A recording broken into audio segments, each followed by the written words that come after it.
This podcast was recorded on the land of the Gadigal people of the Eora Nation. Hello and welcome to The Real Story with Joe Hildebrand. I'm Joe Hildebrand, and this week, of course, there is just one story in town. Donald Trump is the next president of the United States of America again. Yes, he's going to make America great again. Now, a lot of people have been shocked by this. A lot of people seem to be quite traumatized on social media. They're crying blue tears. But if you've been listening to this podcast, you would have known this was coming. You would have known this was coming virtually since this podcast began. And I was warning about the old too late switcheroo between Joe Biden and Kamala Harris that would just ensure that someone else lost in Joe Biden's place because they didn't allow enough time for a proper primary race from which could emerge a candidate who could actually beat Donald Trump. And we'll go back and find out where it all went wrong very, very shortly. And again, if you had been listening to this podcast just 3 weeks ago, you would have heard a bloke who I reckon is probably the best political brain in Australia, but you probably never heard of him, Tim Gleeson, on this podcast say Trump is going to win and win well, and here's why. You would have heard the real story, the biggest story on the planet, as to what happened in that US election that apparently shocked everybody else. You would have heard it right here. So if that's not the best advertisement for this podcast, I don't know what is. Of course, it's a pretty pointless advertisement because if you're listening to it, you're already listening to it.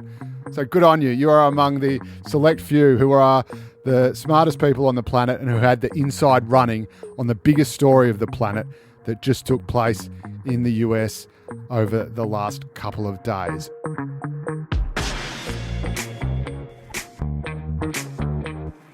How did we get here? It's not like Donald Trump came out of nowhere. Yeah, 2016, he surprised a few people. They said, no way, he's never going to win the Republican primary. Then he won the Republican primary. They said, there's no way he's going to win the general election. Then he won the general election, and they said, oh, there's no way that that's ever going to happen again. So how is it that the whole world, and in particular, the biggest, supposedly most sophisticated and powerful political machine on the planet, the US DNC, the Democratic Party of the United States of America, the oldest modern democracy in the world, how did it get completely blindsided, not once, but twice, after they'd already had a dress rehearsal for this exact same thing happening? They let it happen again. In fact, they made it happen again, and we'll get to that shortly. They let it happen again, but even worse, Donald Trump has not just won the presidency, he's won the popular vote for the first time in 20 years. The first time in 20 years any Republican has ever won the popular vote. So the left, the Democrats, they can't even say what they said in 2016 when Hillary Clinton lost and say, oh yeah, but we won the popular vote. More people voted for us. It's just the electoral college system is rigged. It's unfair. No, this time Donald Trump won the presidency and the popular vote. The electoral college and the popular vote by millions of people. Not only that, the Republicans won the House of Representatives and they won the Senate, and it looks like Trump's going to win every single swing state, all 7 of them. This is a landslide. It is a slaughter. It is a bloodbath. And it was all happening in plain sight. All the Democratic strategists had to do was listen to this podcast. They would have known exactly what was coming. And yet they just walked right into it. Well, how? Now, again, we know Donald Trump won in 2016 and beat Hillary Clinton. There was a victory celebration all planned with a glass ceiling that was about to be shattered at her victory party. That ceiling is still there, ladies and gentlemen. It's intact. And then, of course, they wheel out Joe Biden. He builds this giant coalition that goes all the way from the very, very, very far left, like actual communists, to about as far right as you can go before you get to Donald Trump. So we are talking everything from Bernie Sanders socialists to Mitt Romney Republicans. That entire coalition, the Lincoln Projects, the Republican Never-Trumpers, plus everyone on the left, from the Greenies to the socialists to the centre left, they all vote for Joe Biden, right? He gets the one record vote in US presidential history, the highest popular vote ever, north of 80 million by the time counting was done. Again, well ahead of Donald Trump. But this is the thing, you see. as everyone was saying, see, he's done it. There's nothing more to worry about. The nightmare is over. Joe Biden's the president. We can go back to normal. Everything is fine. But what nobody seemed to think about, what nobody was talking about, was the person who got the second highest vote, the second highest popular vote in all of US presidential history. And do you know who that was? Well, let's dig into the history books. That was Donald Trump in the very same election. So at the same time as everyone's going, rah, rah, rah, everything's fine, nothing to see here, no problem, Joe's fixed it, Trump's gone, he's defeated, he's dead, he could never come back from this. They completely ignore the fact that everyone except Donald Trump combined managed to get the highest vote in US presidential election history. So not just Joe Biden. These were not just votes for Joe Biden. These were votes for anyone but Donald Trump. People like Bernie Sanders, who had been absolutely hell-bent against Joe Biden in the lead up to the election, they fold and they throw in, so you can have them all. Republicans who would have run against Joe Biden, who would have spoken out against Joe Biden, voted against Joe Biden in the past, say, no, beating Donald Trump's too important. We're going to throw in with Sleepy Joe. And so they do it. So they all do it. And that's great. That's an amazing result.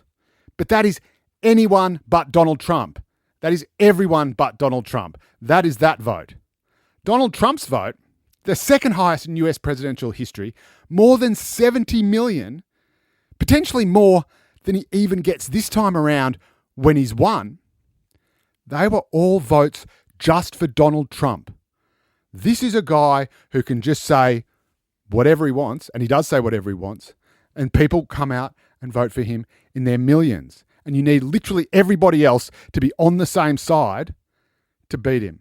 But no one's talking about that. No one is speaking out about that and say, hey, over here, what about all these guys who voted for him? Are they just going to go away? These 70 million people right here. Are we just going to forget about them? Pretend they're all happy now? They're cool that their guy lost? Well, there was one person who noticed it.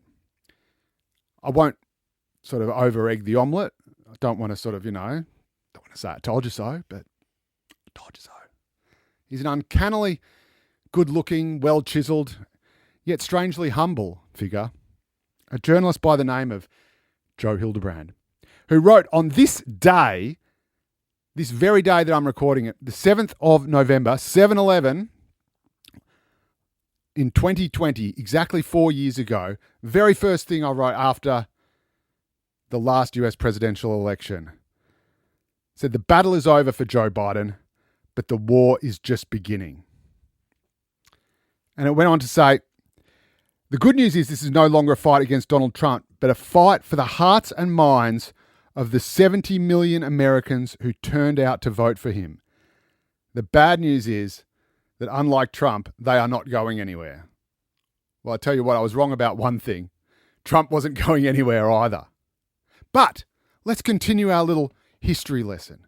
Because as Joe's cognitive decline became clearer and clearer and clearer, and as he started to make more and more stumbles, and as it was clear that the US economy wasn't doing all that well, the midterms came up. These are the midterm congressional elections in which a bunch of senators and all the House of Representatives go up for election.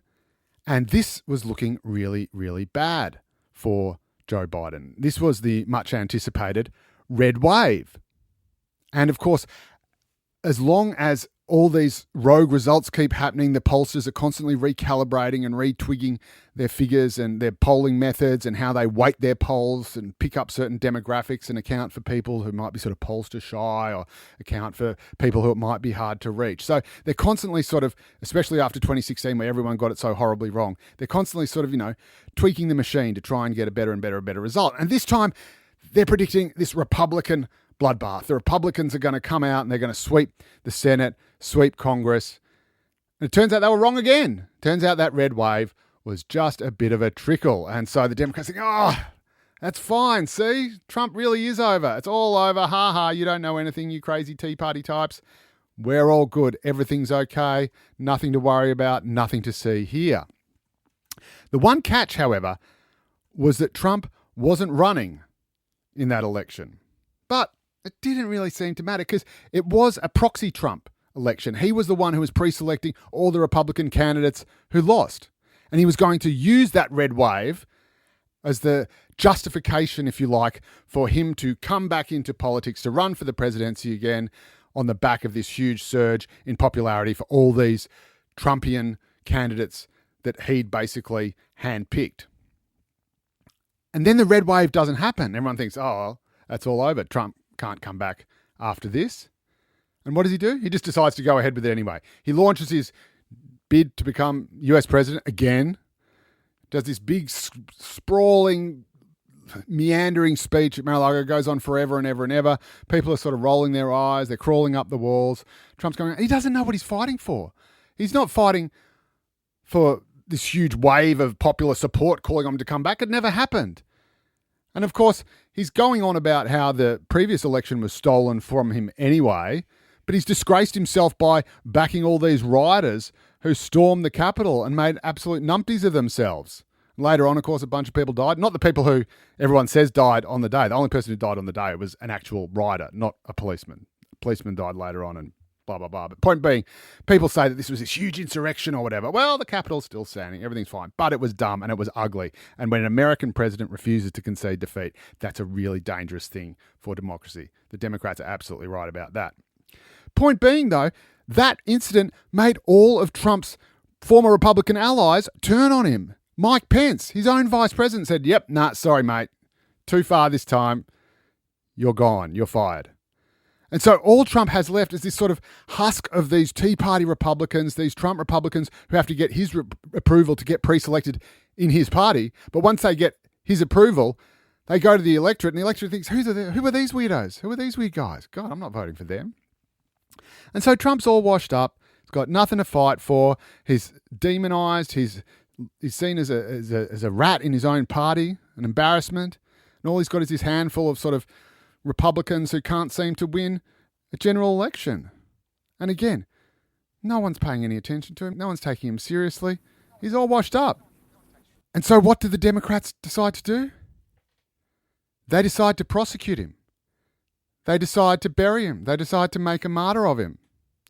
Now, there are two schools of thought as to what the Democrats are actually thinking here, if indeed they are thinking at all, because this is one rogue sort of Democrat DA in New York who was doing what even the federal authorities didn't want to touch with a barge pole and going after Donald Trump over this kind of Stormy Daniels hush money stuff that, you know, may have been defined as a campaign expense, whatever. Very boring, very convoluted.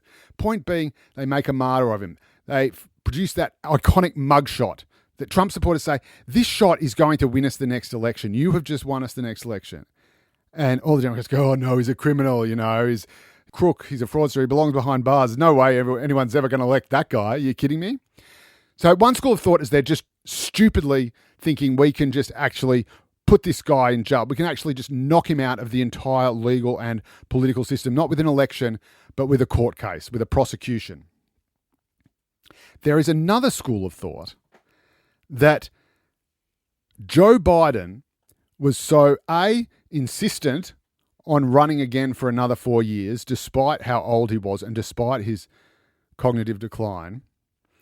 And yet at the same time as this willful arrogance, this narcissism that put his own political prestige against the interests of the Democratic Party and the nation as a whole, that despite all this, they were so aware of how useless he was and how dysfunctional he was and how little his brain could actually work, that they thought to themselves, and again, this is a serious theory that could actually be true, that their strategy for winning the next election for Joe Biden was to put him against Donald Trump again, because Donald Trump was the only person crazier and more dysfunctional and more brain damaged than Joe Biden.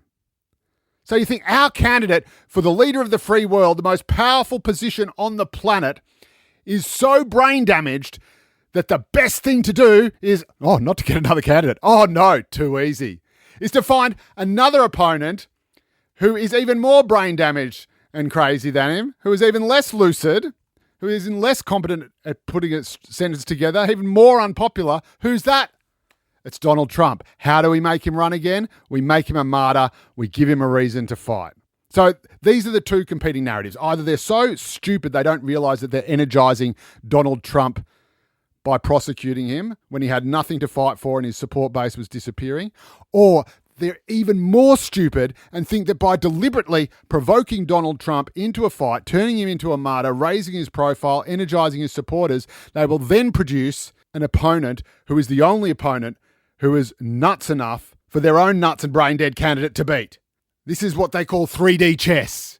And we all know how that turned out. It very quickly emerged that even Donald Trump was way more popular and seen as way more competent than Joe Biden. And of course, he just stuffed up again and again. There was the debate where his brain froze. Then he confused Vladimir Putin with Vladimir Zelensky. That's like confusing the Menendez brothers with their parents. But of course, by the time the Democrats are prepared to admit this, they've already basically cancelled the primaries. They've all basically told everyone else, no, you got to tap the mat on this one. No, you're not running. We're going to give it to Joe.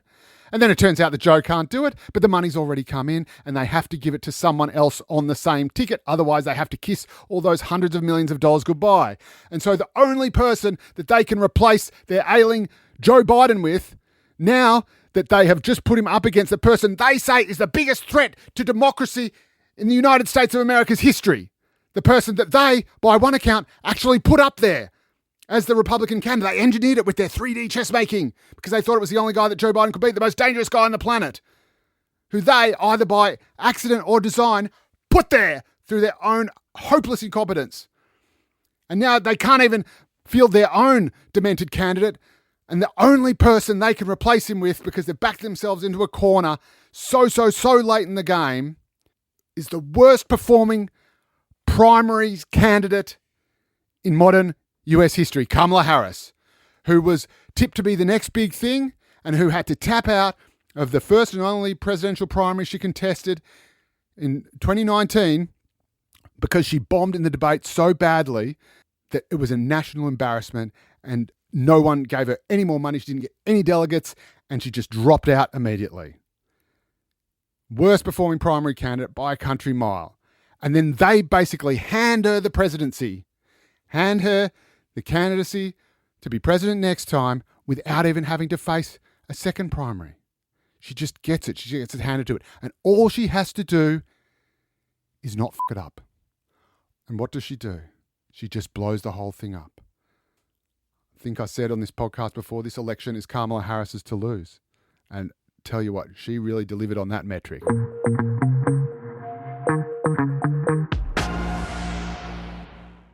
And now let's speak to the other man of the moment. This is our first ever returning guest on The Real Story with Joe Hildebrand. And the reason he's coming back is because he predicted the greatest comeback in US political history. Timmy Gleeson, welcome back to The Real Story. You were on this podcast 3 weeks ago and you said, as I trembled but agreed, you said you'd looked at the numbers, you'd felt the mood, you'd read the pulse of the nation, and that Donald Trump was coming back and coming back big. And you said that 3 weeks ago, and now it's happened. How do you feel?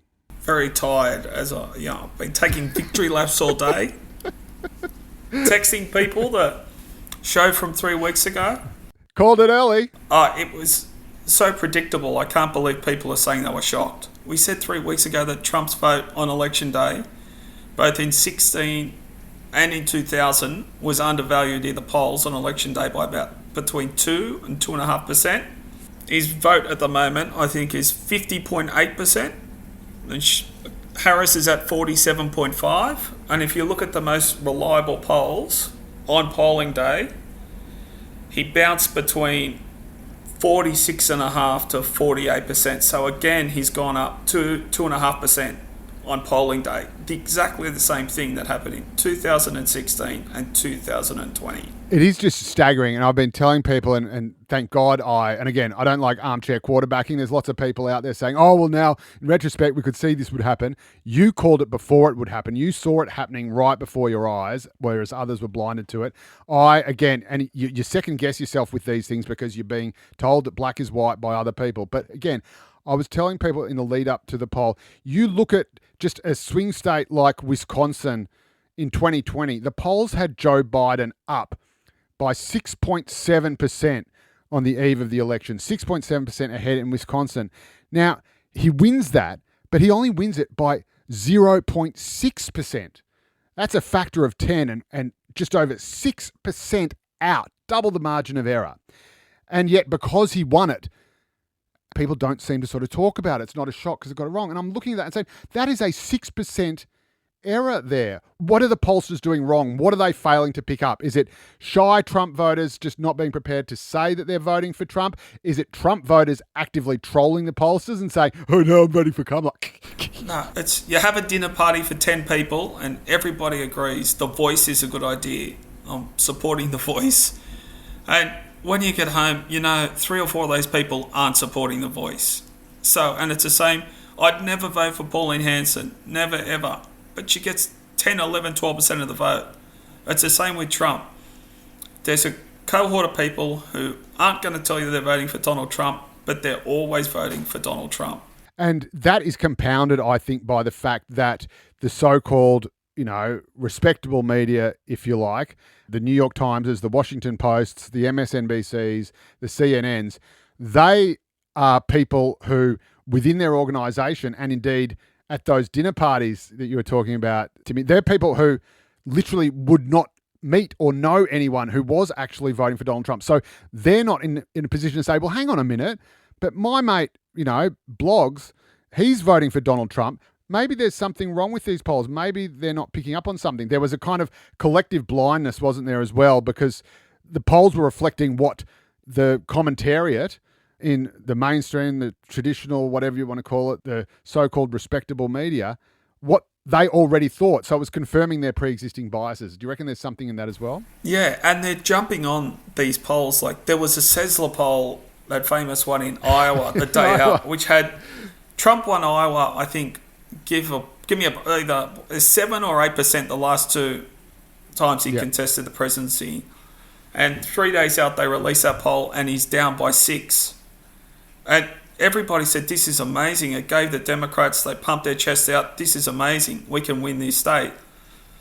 Donald Trump won that state by 14. And this is the amazing thing. So you have this Seltzer poll and it's predicting Donald Trump up by 6. You had a poll released at the exact same time, I think it was something like half an hour earlier, like almost instantaneously, that had Trump up by, I think, 8 or 10%.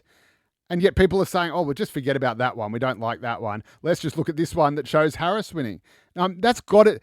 Iowa is almost a quintessential Republican state. Now, surely that is Trump voters pretending they are voting for Kamala Harris, either to troll the pollsters or just not picking up the phone because they just don't give a rat's about the system anymore. Yeah, and I think it is, in their defence, getting harder and harder to get a decent mix of, from what you want to call university-educated people, those who work at sort of menial jobs, those who work part-time, those who work full-time, those who have a family, those who are single, those who are divorced. It's getting, ever since people stopped having home phones, it's become increasingly difficult. If you could tie the two together, polls have become much more unreliable once people don't have a home telephone. It was so much easier to conduct one. That's right. And also, I would think that there's also a Trump voters, Trump supporters more generally, particularly most more ardent ones, are inherently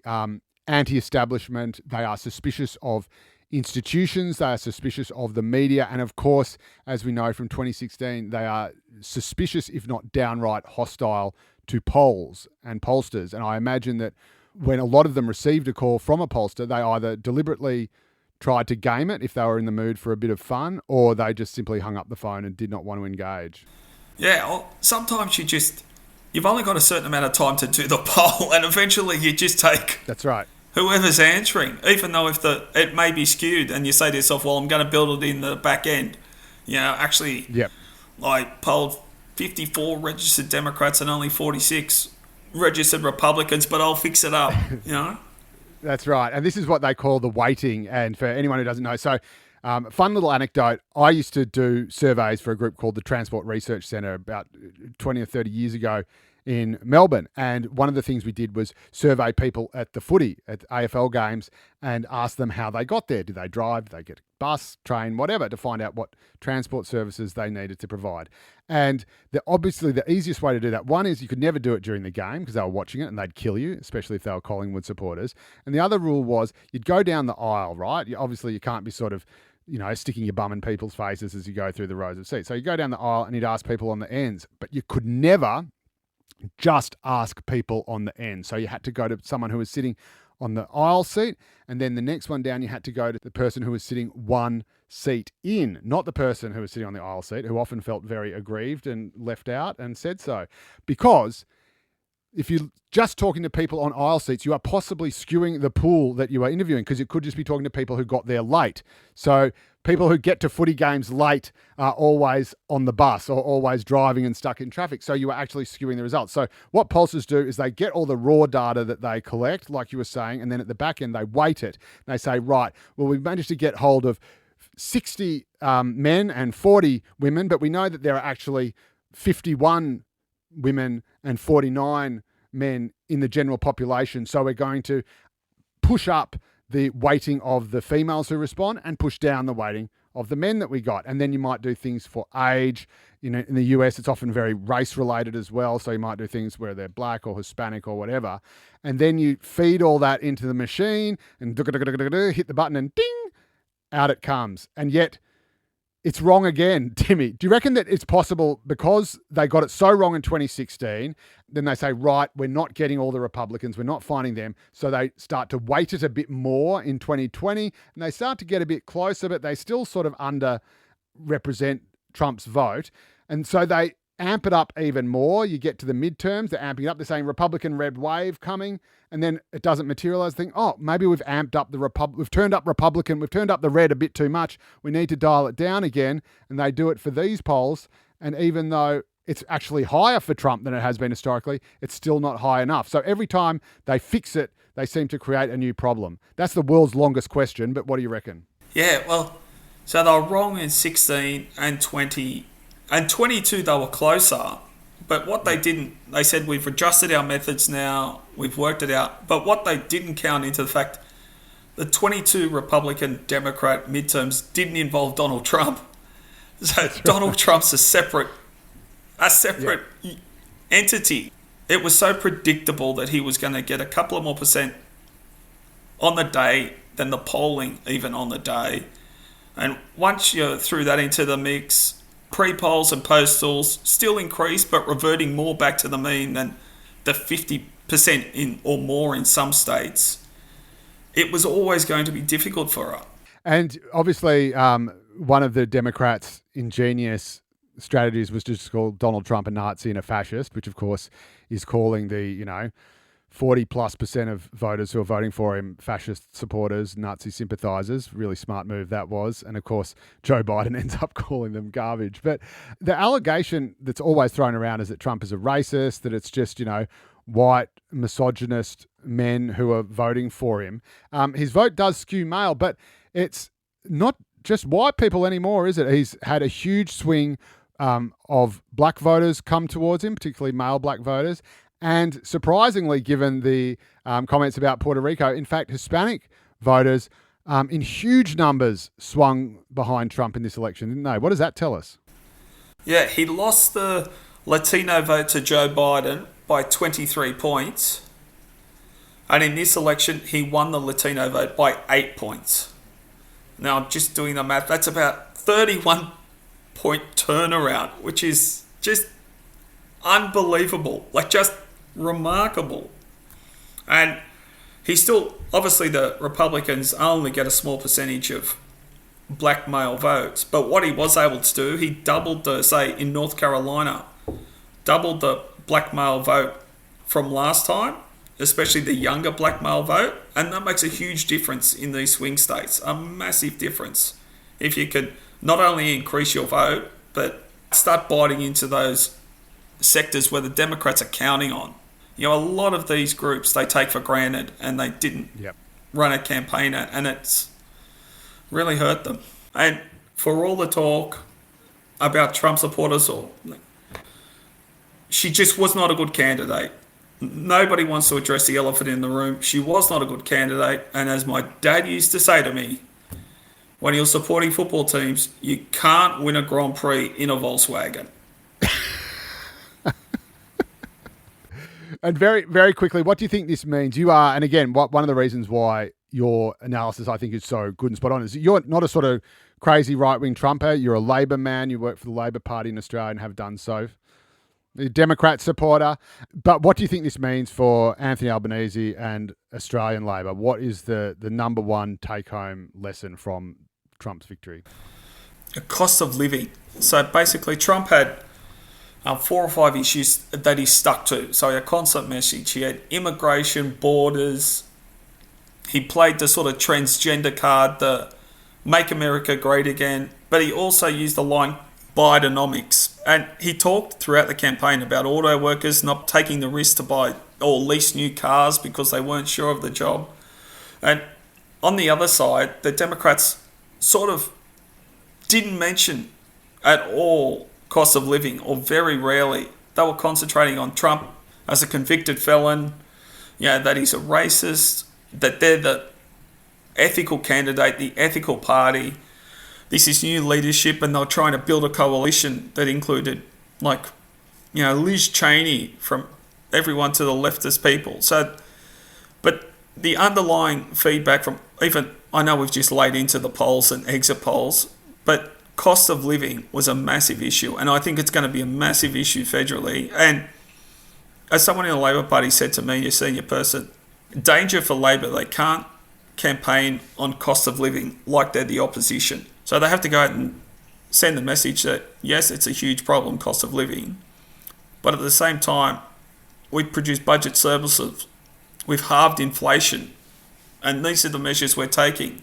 And it was the same thing in America. They've actually done okay when it comes to cost of living compared to some other countries, but they didn't use that message at all, or didn't even mention cost of living. And people who are suffering economically aren't going, well, at least I'm not going as bad as they are in the UK. If someone's hurting financially, they are just hurting. They don't care if someone's hurting more or if they're doing well relative to other things. And I think, and again, like you say, if you can't say, look, actually, these numbers are fantastic. Everything's fine. If people are hurting, people are hurting. You can't tell them everything's okay when it's not. So you have to say, look, I know you're suffering. I know this is my job to fix it. I'm working like a dog night and day to do that. And I promise you it will get better. And here's what we're doing to make it get better. And this is what is going to happen. And here is how we're going to get you out of here. It has to be honest, and it has to be with hard, concrete pathways out of the hellhole that people feel they're in.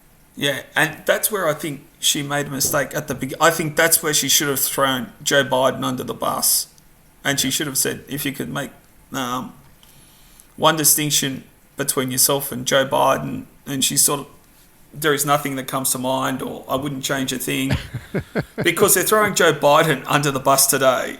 If you look back, is there anything you'd do differently? And she could have just said, look, obviously vice presidents were not in charge of a lot, but what I should have done is, I knew the cost of living problems. I should have gone into the president. I raised it numerous times, but I should have fought harder. And that could have become a positive for her. Well, Albo has a chance to fight harder right now, so let's hope he does it between now and the election. Tim Gleeson, political savant, genius, prophet. God bless you, my friend. You're a true patriot. I am indeed. See you, my friend.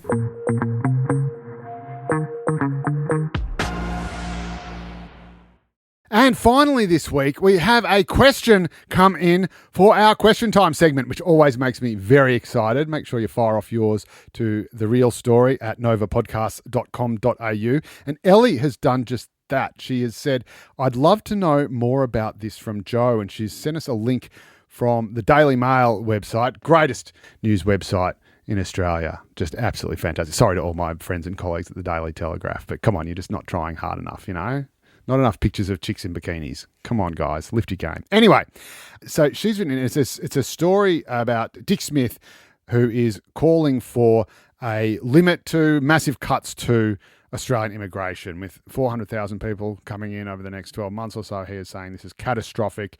It is far too high, and we need to cut. Now, this was the number one issue in the US election campaign. It is no secret that Donald Trump was vehemently anti-immigration, in particular illegal immigration, which is a real scourge in the United States. It's a massive problem, and no one knows literally physically what to do with it. They literally don't have enough places to put all the people who are flooding over the border. The southern states are busing them to northern states, to New York in the Roosevelt Hotel. They are literally it's become a refugee or migrant, whatever you want to call it, processing centre. Once a sort of, ritzy 5-star hotel, now the breakfast buffet looks very different. Point being, this is an issue that voters care very, very passionately about. And it's an issue that voters, especially on the kind of lower end of the income scale, really, really care about. And that is because, of course, it's often their jobs that are at risk from these migrant workers. And it's low-skilled, low-paid workers who are thinking, well, hang on, if someone else comes in and they can just do my job for cheaper, or they're prepared to do my job for less, suddenly I'm out of work and I go from low-paid to no-paid. So it is not just rich right-wing billionaires who are anti-immigration. It's often the poorest and most vulnerable workers in the country who are worried about it. And there is, however, a very prominent billionaire who is very concerned about it, and that is Dick Smith. And he has said, I think he's a billionaire. How's he going? He's going all right, yeah? And Dick Smith has been on this for a very long time, and it's quite weird. He comes from an environmental point of view. Now, the real story behind Australia's migration boom isn't a surge of illegal immigrants, flooding the borders and coming in. These are actually people we have planned to bring into the country, and we're bringing them in for a very specific reason. We're not bringing them in like, the open borders on the southern side of the United States, low-skilled or no-skilled workers who are just running over the border and taking their chances on getting work, often cash-in-hand work in the brown economy in the US, which undercuts low-paid workers there. These are people who we have brought in deliberately to fill skills shortages that we have here in Australia. So we've got these open jobs. We literally cannot find people to do them here. We've got very, very low unemployment rate and huge amounts of demand and huge amounts of skilled jobs that we need workers for, which we just don't have enough of. And these include things like aged care workers and nurses, stuff like that. So stuff literally, saving people's lives, caring for people, and we don't have enough of them. So that is why we are bringing these people in. So it is a different story to what the US is going through. One of the concerns that people have is that these people are going to need somewhere to live, obviously, and that will drive up the price of housing and create an even bigger housing shortage than the one we already have. And again, that is, yes, a very valid concern. But, spoiler, unfortunately, one of the other areas of skill shortages that we have is construction workers. So we actually have to bring in workers to build the houses that we need, even though in the meantime we will also need houses to house the workers who are building the housing. So it's a very, very good point, Ellie, and it is something that Australians are very rightly worried about, but it's a very different type of immigration issue than the one the US has, and it's much more complex than, there's too many people coming in and we don't have enough houses for them, or, we don't have enough jobs for them. In fact, we're bringing these people in to build the houses and to fill the skills shortages we need that, will actually create more jobs in the long run, because if you've got a shortage, you're creating bottlenecks in the economy. So I hope that makes sense. Another problem we have, of course, is that Australians aren't having enough babies. So we're actually bringing in migrants also to make sure our population increases, because if the population goes backwards, then that will likely cause some kind of recession. There'll be a collapse in economic growth. And that's a whole other conversation. All I will say is I'm doing my part. I've had 3 kids, one for mum, one for dad, and one for the country, just like Treasurer Peter Costello told us to before he started shoving around journos in car parks. I liked him better when he was the treasurer before that. Anyway, that I hope answers your question, Ellie. Thank you very much for writing in. Anyone else, any questions you want answered? Bang, I'm here all day for it. And that is all we have time for on The Real Story this week. I hope you've enjoyed it. It's been an absolute incredible week in news and politics. You would have seen it coming a mile away if you've been listening to this podcast. So tell your friends. You want to find out what's really happening in the world before it happens, while it happens. I promise you, I can tell you, I've got people blowing up my phone all the time. I speak to people, the very top and the very bottom, and I will do my best to get you the real skinny on what's really happening. Shoot us an email, therealstory@gmail.com. novapodcast.com.au, or you can send me a message on Instagram at Joe_Hildebrand. And of course, you can leave a review or just rate us. The only rating our system accepts is the 5-star rating. I wouldn't try any of the others. It'll insert a virus on your computer and just terrible for you. So just don't do that. God love you, God bless you, and God bless the United States of America. See you next week.